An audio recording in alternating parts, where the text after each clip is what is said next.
Deontay Wilder was built as a destroyer, but now the intrigue is different.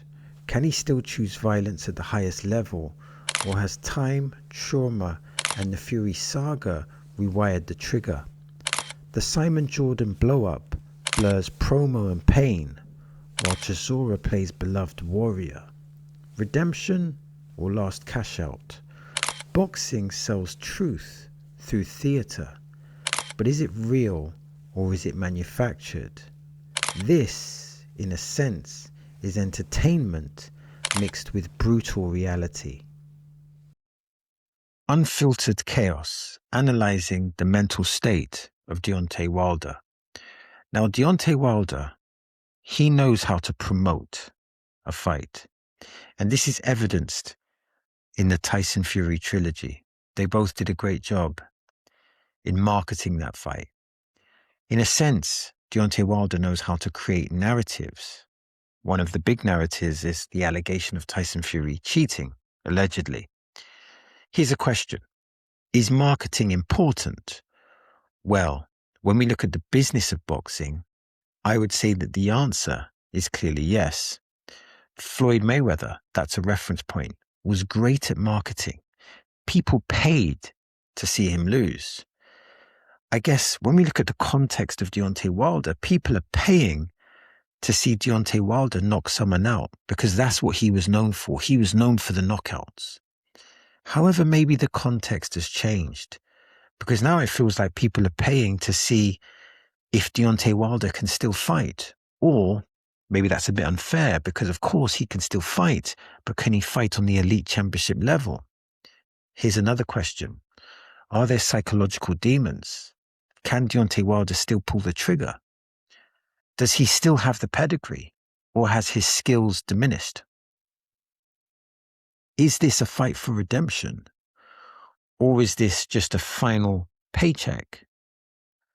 Boxing, like all sports, perhaps has an uncomfortable relationship with capitalism.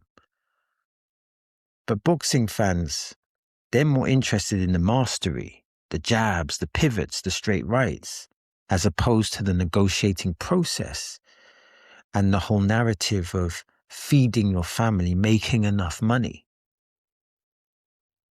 Deontay Wilder, like I said, he knows how to create narratives. But here's a question. Does he believe those narratives? Because he creates those narratives, but does he believe them? Does he really believe in his heart of hearts that Tyson Fury cheated? Or is he an actor, understanding his role, understanding the important role of selling a fight? Some of the narratives that he has come up with is unsettling. The Alabama context where he is from is very relevant here. But remember, Deontay Wilder and Chisora are trying to sell a fight. That's what they're trying to do. Considering they seem so amicable, which is surprising, I guess someone has to be a villain. If the boxer is not the villain, then why not the system? Remember, even fictional characters may have some form of truth. Perhaps the fiction can tell the truth better than the truth. And of course, we can ask, what is truth? And then when we go from Deontay Wilder and then we pivot to Derek Chisora, I ask myself a question. What is Derek Chisora's purpose? There is no doubt in my mind that Derek Chisora is a warrior. In the ring, he's a warrior with passion, something to be proud of. And you can argue that he has much to gain. Derek is loved by the British public. He's kind of like a national treasure. He's valued by the British public. And of course, there is a risk. As in life, each boxing match carries its own set of risks. There is a significant risk of getting knocked out. When you come forward, which Derek Chisora will probably do, you either neutralize or maximize the power. And what is the end goal for Derek Chisora? Is this retirement? Or is there even more to come? Boxing for warriors, and Derek Chisora alluded to this, is infectious. Figuratively speaking, when you catch it, it's hard to let it go. It stimulates the dopamine. It's a feeling. It's an excitement. We love Derek fighting. And when I say we, I'm talking mainly about the British public. But of course, we don't want him to fight for too long. Why? Because you want to leave boxing financially secure, legacy intact, but ultimately with your faculties in place. That's so imperative. But let's get back to Deontay. He says, we don't understand him. And he was talking to Simon Jordan. If you're not a boxer, if you're not a warrior, can you fully understand a boxer? Can you fully understand these warriors? It seems like a fair point. But even if we lack some understanding, we might be able to give some valuable input. For example, a trainer does not fight in the ring, but from his or her perspective, they can give valuable advice. And here's another observation. Does Deontay Wilder lack accountability? The Tyson Fury situation brings about a lot of questions, because when he talks about the allegations, are these excuses or are they rational explanations? Accountability, let's not forget, is difficult. It's difficult for boxers, but it's also difficult for human beings. Human beings naturally struggle with accountability. The point that I'm making is this. To a certain extent, you can argue that many of us are deluded, or many of us have elements of delusion. This is not just a Deontay Wilder problem. It's a human problem. And perhaps we need to give him some grace. And maybe there's a method to the madness, going back to being the actor, the great marketer. And we know that Deontay Wilder is great at marketing, or he's good at marketing. He understands marketing. He understands how to build a fight. So let's pivot. And let's talk about Deontay's ambition, his initial ambition for boxing. Now, his initial ambition for boxing was to support his daughter. He made money from boxing to support her condition. That is noble. And what a tremendous desire.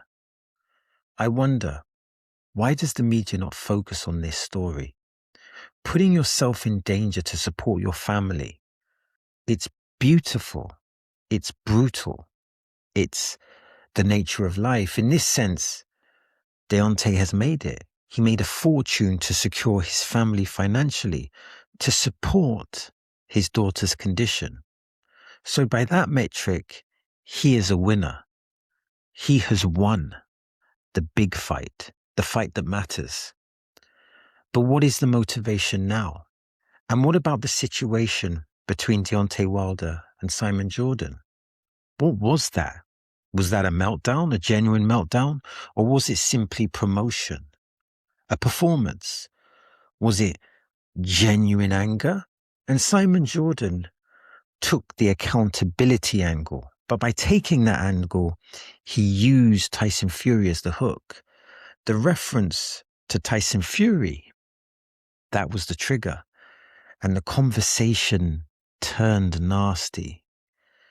It became a very angry space. And to be honest with you, from one perspective, it was kind of sad to see Deontay in such a state. Also, side note, Derek Chisora putting the tissues near Deontay Wilder, I wonder, was that a genuine act of sympathy, or was that simply him being slightly mischievous? But this all now becomes part of the plot. But also, what is going on in Deontay's mind? Is Deontay using this as fuel to fight aggressively? Or is he just simply in a bad place? And did Simon Jordan cross the line? Remember, the purpose, or part of the purpose, of Simon Jordan is to promote the fight. He understands his role. He's an intelligent and sophisticated man. When I think about Deontay Wilder, I want to think about a hero that supported his daughter.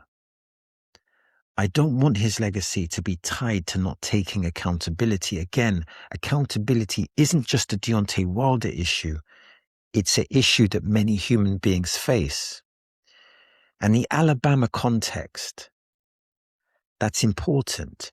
But let's not forget, this is entertainment. Of course, we want a great fight for the boxing fans. And let's not forget that both boxers will be paid to secure them and their families. Also, I sincerely hope that there will be some positive reconciliation between Deontay Wilder and Tyson Fury, because there seems to be some genuine hostility there. And also, I hope that we have a tremendous fight, and there's a massive potential for this. So I was going to end it there, but there's a few more things that need to be added. I just heard that Deontay Wilder is in therapy. Now, having a strategy for your mental health, to me, that shows two things. Number one, it shows accountability, that there may be some issues there. And number two, it's an intelligent decision to try and find a strategy to deal with your mental health if you're struggling in that area. And here's another thing. When I was thinking about what Deontay Wilder needed, I came to the revelation that he needed a sports psychologist. And now I found out that he actually has appointed a sports psychologist. So to me, this adds a new perspective, because when we look at the events that took place, maybe Deontay Wilder is not out of control. Perhaps there are a few different paths here. Perhaps the outburst was therapeutic. Perhaps the outburst was just promotional. Or, and this is the dark path, maybe the therapy is not working.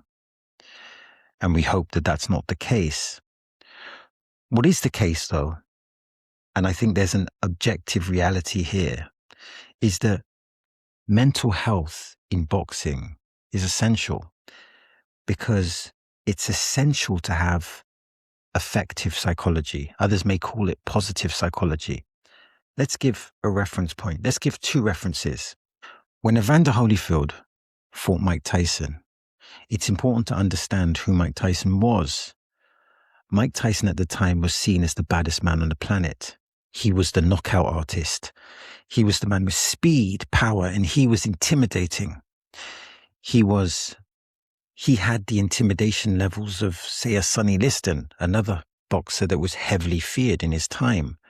Many would say that boxers were beaten before they even stepped in the ring, and Tyson had those brutal knockouts. But when Evander Holyfield fought Mike Tyson, Evander Holyfield was not scared of Mike Tyson. He did not have that fear. Therefore, Evander Holyfield's positive psychology meant that Tyson could not use this as a tool, because Tyson was clever. He enabled himself to manipulate and use that tool of psychology over his opponents, for want of a better word. Now, let's not make a mistake here. Not being scared of Mike Tyson will enable you to beat Mike Tyson. You still need to be an elite boxer. And Evander Holyfield was an elite boxer. But part of the equation of beating Mike Tyson is overcoming that psychological hurdle. In a simple sense, it's about not being intimidated so you can implement your strategy. Let's go to the second reference. George Foreman, at the time when he fought Muhammad Ali, was feared. And there was reasons for him being feared.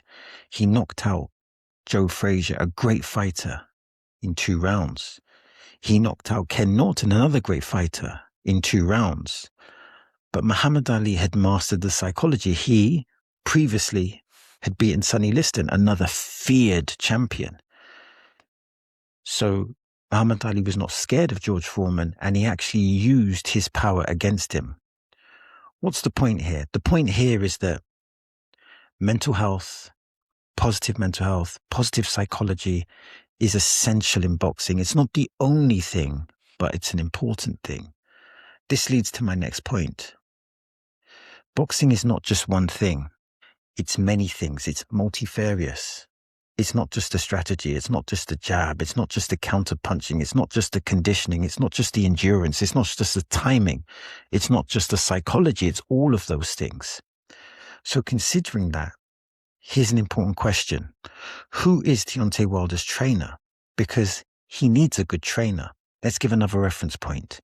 When Lennox Lewis lost against Oliver McCall, he was a good fighter, but under the guidance of Emmanuel Stewart, perhaps one of the greatest trainers of all time, he became a great fighter, a great boxer, a great champion, an elite champion.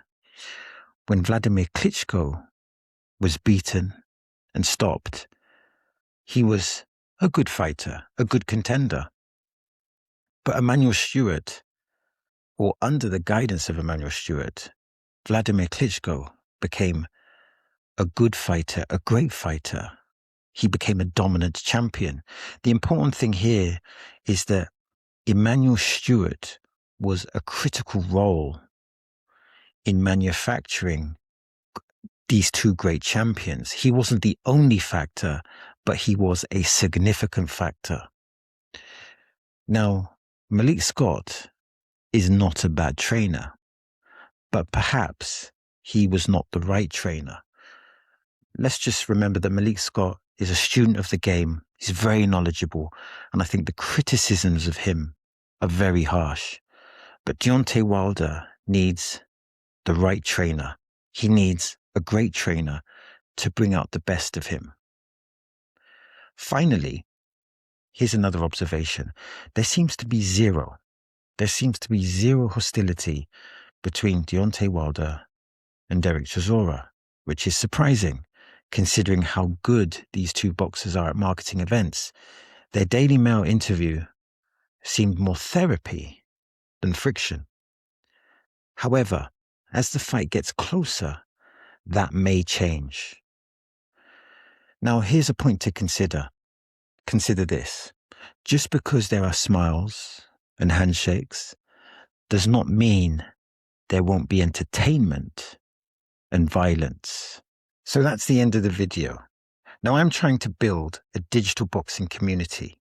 That means I'm interested in your comments, I'm interested in your questions, and I'm interested in your observations. Now, if you want to support the channel, simply like and subscribe. And if you want to watch more content like this, click here or click here. Again, thanks for your time. It is much appreciated. Peace.